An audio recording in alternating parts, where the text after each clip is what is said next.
Fala galera, seja bem-vindo ao canal Guiteles na área e vamos lá para mais um dia de análise do mercado cripto. Hoje, dia 15 de agosto, um dia extremamente especial para mim, mas depois eu te conto por que esse dia é tão especial assim para mim. Hoje nós vamos analisar Bitcoin, que não se move, mas a gente vai olhar exatamente para o balanço de dentro das corretoras, porque a gente teve uma saída até que relevante de dentro das corretoras na data de ontem. A gente vai analisar isso, a gente vai ver tudo isso. E eu também vou falar de duas altcoins que está muito claro que são ótimas altcoins para a gente ter em uma posição de carteira, pensando exatamente na nossa bull run, pensando exatamente lá na frente quando a gente tiver uma euforia dentro do mercado. Bom, se você não é inscrito no canal, cara, considere se inscrever, porque aqui eu trago um mega conteúdo todos os dias da semana, principalmente quando eu falo sobre análise on-chain. E caso esse conteúdo ele faça sentido para você, deixe seu like para dar aquela força pro canal, para mostrar que o conteúdo está sendo relevante, beleza? Mas direto ao ponto aí, sem enrolação. Saca só, na data de ontem a gente teve uma saída de 13 mil bitcoins ali de dentro das corretoras. É uma saída relevante, tá? Já comentei com vocês várias e várias vezes que quando a gente tem essas saídas mais retas aqui, é exatamente uma grande saída feita por um player. Isso significa que ele é um player muito grande, com muito poder aquisitivo, que ele comprou uma quantidade bem relevante. Se a gente olha para 13 mil bitcoins, cara, é bastante coisa. E a gente está falando que um player conseguiu dar uma saída desse valor.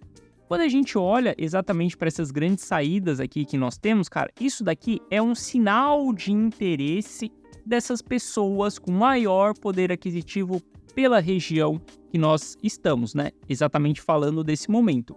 Veja que a gente teve uma grande saída também ali em maio, depois a gente teve uma outra grande saída em junho e a gente está tendo uma outra grande saída também agora, tá? Eu vejo que os grandes players, eles estão se posicionando aos poucos. Saca só como que foi bem diferente depois que a gente formou o fundo ali no final do ano passado, janeiro, a gente veio com entradas de bitcoins dentro das corretoras, até a gente chegar ali no patamar mais ou menos ali de abril, na primeira vez que a gente tocou os 30 mil dólares, e depois a gente começou a ter saídas de bitcoins de dentro das corretoras.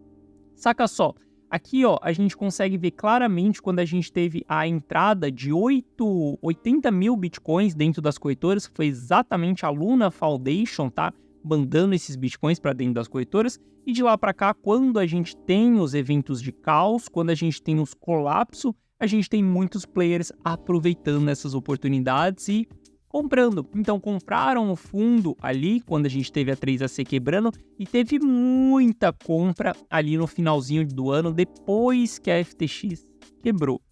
E depois desse movimento a gente veio com saldo crescente dentro das corretoras, agora a gente vem com saldo diminuindo novamente, beleza? Isso daqui é algo muito bom, algo muito bullish para a gente enxergar. Saca só, o volume de saída que nós tivemos na data de ontem, ele é um volume relevante. A gente vai ver que teve volumes de saída muito maiores, tá? Recentemente a gente teve 2 volumes, essas barras aqui, elas são exatamente a quantidade de outflow, quantos bitcoins estão saindo por dia de dentro da corretora.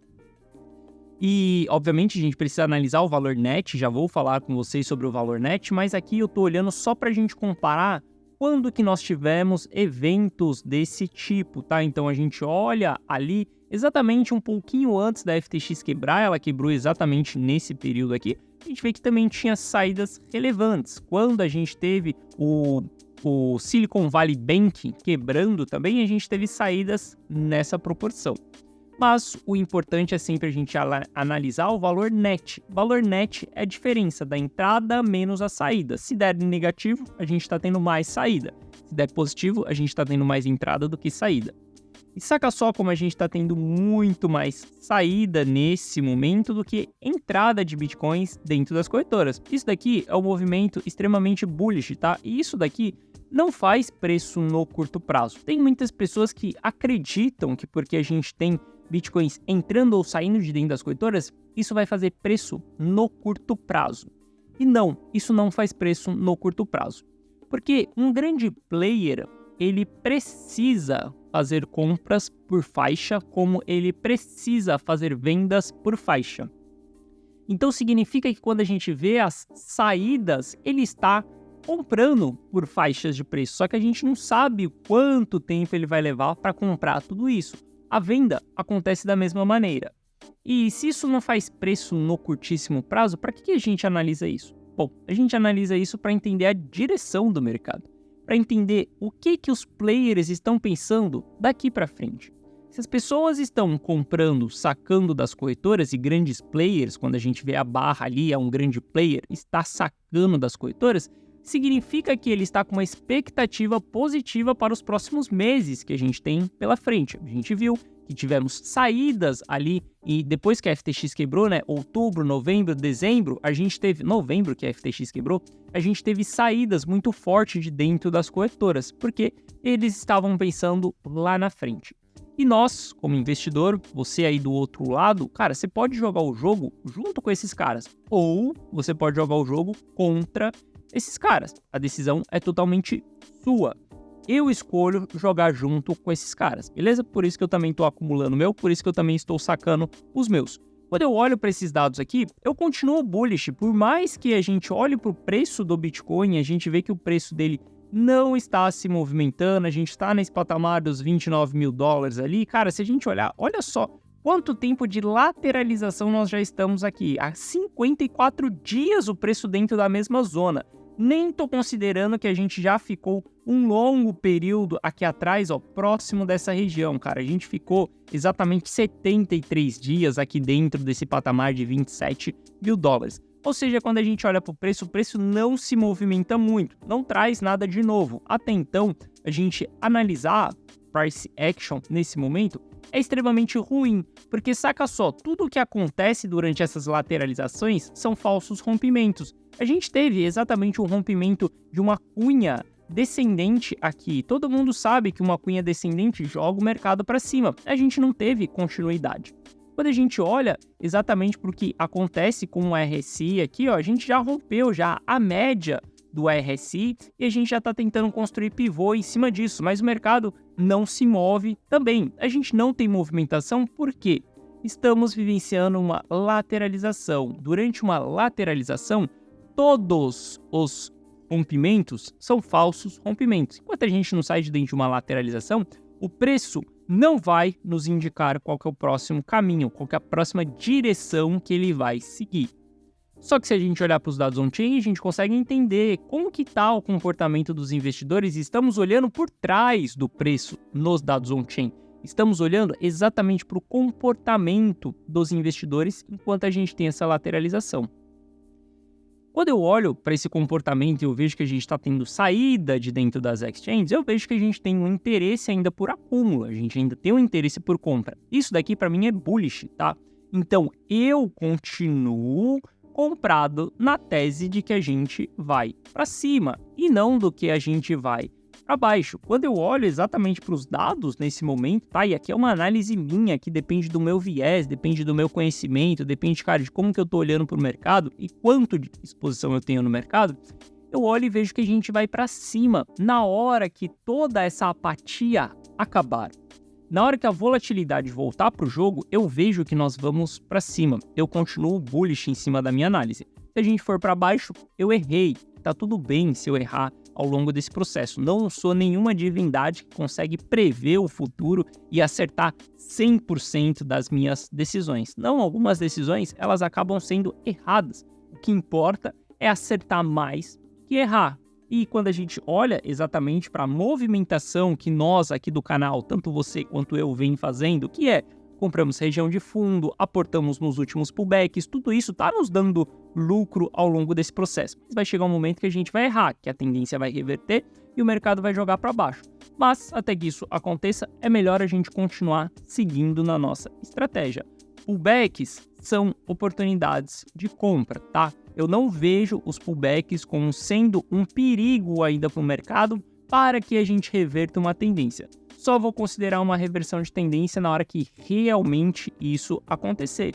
No curtíssimo prazo, a gente vê que estamos lateral aqui, ó, estávamos em formação de tendência de baixa, tá? Formação de topos e fundos descendentes até a gente formar esse topo aqui e o mercado começar a lateralizar. Então, nesse momento, a gente está sem tendência aqui, estamos em uma tendência lateral, o mercado não está mirando nem para baixo e nem para cima. Eu aguardo altas movimentações, alta volatilidade em breve, tá? Não sei quando isso vai acontecer, pode levar uma semana, pode levar um mês, pode levar 2 meses. Volatilidade a gente não consegue saber quando ela vai vir. A gente sabe que se não tem volatilidade, cara, se prepara, porque ela vai vir. Então, eu tô esperando alta volatilidade aí pro Bitcoin. Mas, falando de price action, não tem nada para falar aqui. Olhando para altcoins, cara, tem 2 altcoins, tá, que eu gosto bastante e eu acredito que a gente ter essas altcoins para o longo prazo é uma boa, porque essas altcoins elas estão com um bom comportamento. Primeira delas é exatamente Uniswap, tá? Quando a gente olha para a Uniswap, a gente vê que ela fez uma formação de fundo duplo exatamente no ciclo. E nesse momento é a primeira vez desde quando ela entrou em bear market aonde ela começa a construir um pivô de alta e se segurar acima da média de 200 períodos, aonde a média de 200 períodos começou a embicar para cima.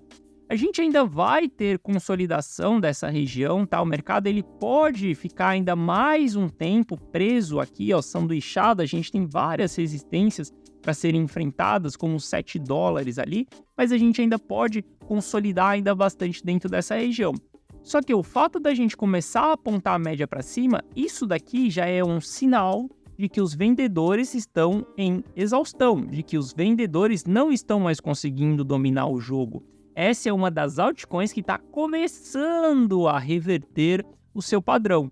Então eu acho super interessante da gente ter exatamente essa altcoin na carteira.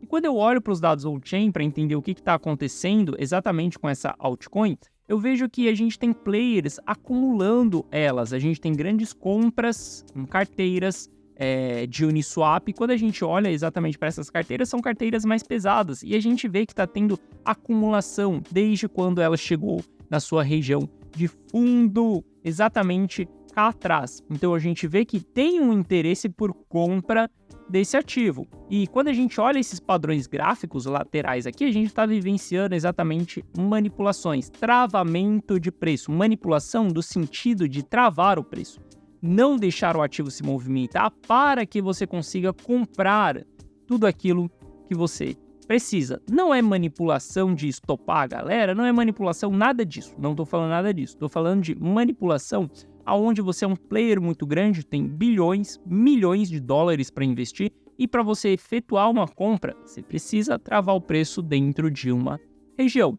Então o Uniswap é um dos ativos aí, uma das altcoins que eu vejo que para o próximo ciclo, cara, ela pode nos entregar um alto potencial. Se a gente vê que ela está dentro da bacia das almas perdidas e que ela tem um potencial de valorização só de voltar para o topo anterior de 700%, 7 vezes de multiplicação do capital, já é algo muito bom, tá? E nem estou considerando um novo topo em Uniswap. O próximo ativo, aí a próxima altcoin que eu acho que a gente deve ter dentro da carteira também, e lembrando, carteiras expostas em altcoin, tá? Eu tenho uma carteira exposta a altcoin, se você quiser, o link está na descrição. Só que a gente pode ter várias carteiras quando a gente adota uma estratégia, alguma coisa do tipo. Por exemplo, eu tenho uma carteira que ela é muito mais pesada, onde dentro dessa carteira eu não tenho altcoins nesse momento. Tem uma carteira que é mais leve, onde eu tenho altcoins nesse momento, onde eu vou construir um custo médio ainda, tem um outro plano, um outro planejamento para essa carteira. A carteira mais pesada não tem altcoins porque não tem mais capital, tanto capital assim para entrar dentro dessa carteira. A gente tem que ir um pouquinho mais com cautela. Você pode ter várias e várias carteiras, você só tem que saber como gerenciar isso, como fazer o rebalanceamento, como administrar todas essas carteiras, beleza? Mas o Uniswap, Chainlink são altcoins, são as principais altcoins que tem dentro dessa minha carteira, que o link está na descrição. E quando a gente olha exatamente para Link, a gente está vivenciando também a sua fase de acumulação ali, só que tem um ponto interessante. Link, ela perdeu o fundo da sua fase de acumulação. E geralmente, quando a gente encerra uma acumulação, a gente sempre tem uma perda do fundo. Por que a gente tem uma perda do fundo? Porque a gente tem um stop de todo mundo aqui embaixo. Então a gente consegue coletar mais liquidez daquele ativo se a gente estopa todo mundo. Grandes players usam essa estratégia para conseguir coletar o volume do supply que eles precisam. Isso aconteceu em Chainlink, depois ela voltou a subir, ela está acima da média de 200 períodos e a média de 200 períodos está começando a apontar para cima. Isso daqui para mim é um sinal de que a gente está encerrando a acumulação de Chainlink. A gente pode continuar dentro desse canal? Obviamente a gente pode, só que se você perguntar a minha opinião nesse momento, eu acredito que a gente já finalizou essa acumulação e que a gente vai continuar acumulando somente até a gente romper os $9 ali. Depois que a gente romper os $9, o que pode acontecer aqui é exatamente a gente ter uma confirmação desse rompimento. Romper, voltar nos $9, a gente ter uma reacumulação e depois o ativo subir novamente. Só que eu não gosto dessas previsões, tá? Eu não gosto de olhar para o mercado assim e falar para vocês vai acontecer isso, aquilo, porque eu não consigo prever o futuro. O que eu consigo ver é o que está acontecendo no presente. Ainda estamos dentro do canal, então ainda é região de aporte, tá? Região de compra. E se a gente olhar para as carteiras de Chainlink, a gente tem o mesmo comportamento de Uniswap. A gente vê acumulações dos players dentro dessa região. A gente vê um aumento da oferta dentro dessas carteiras mais pesadas, estou falando de 1.000 a 10.000 links ali, estou falando de 1.000 a 10.000 Uniswap também dentro da carteira, dentro da carteira, não Uniswap. Então eu estou olhando exatamente para os players maior dentro desse ativo. E esses players, eles seguem acumulando. O que a gente tem que ter nesse período é paciência, cara. Não dá para você querer acelerar o mercado, não dá para você querer acelerar um ciclo. O ciclo, ele acontece dessa maneira. Depois que a gente encontra um bear market, a gente entra em apatia, muitas pessoas perdem o interesse nesse momento, a gente constitui a zona da bacia das almas perdidas, onde poucas pessoas vão aportar. De uma coisa, eu tenho certeza, as pessoas que estiverem pensando em 2025, lá na frente, depois do halve, essas pessoas vão se dar muito bem, porque serão pessoas pacientes e pessoas estratégicas. Agora, se você estiver pensando no amanhã, o que vai acontecer na semana que vem, qual que vai ser a próxima taxa de juros que a gente vai ter, infelizmente você está pensando no curto prazo. E esse momento do ciclo não é o momento de pensar no curto prazo. Quando a gente estiver dentro de uma bull run, a gente pode pensar no curto prazo, a gente pode fazer operações de curto prazo, a gente pode alavancar, a gente pode simplesmente olhar para o mercado de uma maneira que é mais rápido os nossos retornos. Agora, nesse momento, não. Enquanto a gente está dentro da bacia das almas perdidas, dentro das altcoins, não tem como a gente tentar acelerar esse processo. Simplesmente montar as nossas posições. Como a gente tem mais time, a gente tem mais time para montar as nossas posições dentro desses ativos. Novamente, esses dois ativos são ativos que eu tenho na carteira, que o link está dentro da descrição. Essa carteira contém outros 11 ativos também, exatamente pensando na próxima bull run, na próxima euforia das altcoins, beleza? Bom, espero que você tenha gostado da análise de hoje. Amanhã eu tô de volta aqui no canal fazendo uma análise mais profunda, trazendo dados on-chain, vendo mais ponto de alvo do Bitcoin, caso a gente comece a subir novamente, beleza? Então é isso, forte abraço, tamo junto. E eu esqueci de te contar uma coisa. Isso daqui vai ficar só para quem ficou até o final. Eu comecei esse vídeo falando que hoje o dia era especial. E esse dia é especial porque hoje é meu aniversário. E por conta disso, eu acabei completando um Bitcoin ali dentro de uma das carteiras que eu tenho. Cara, resolvi me dar um presente ali de completar um Bitcoin completo dentro de uma carteira que eu tenho. Tinha alguns satoshis ali, resolvi me dar esse presente, beleza? Eu sei que isso daqui não muda nada no seu dia, mas é simplesmente uma curiosidade sobre o Gitelis. Gitelis faz aniversário dia 15 de agosto e como presente, ele se deu alguns satoshis para completar um Bitcoin inteiro dentro de uma carteira, beleza? Então é isso, galera. Vou curtir o dia aqui. Te vejo amanhã de volta aqui no canal. Forte abraço, excelente terça-feira e até mais. Valeu!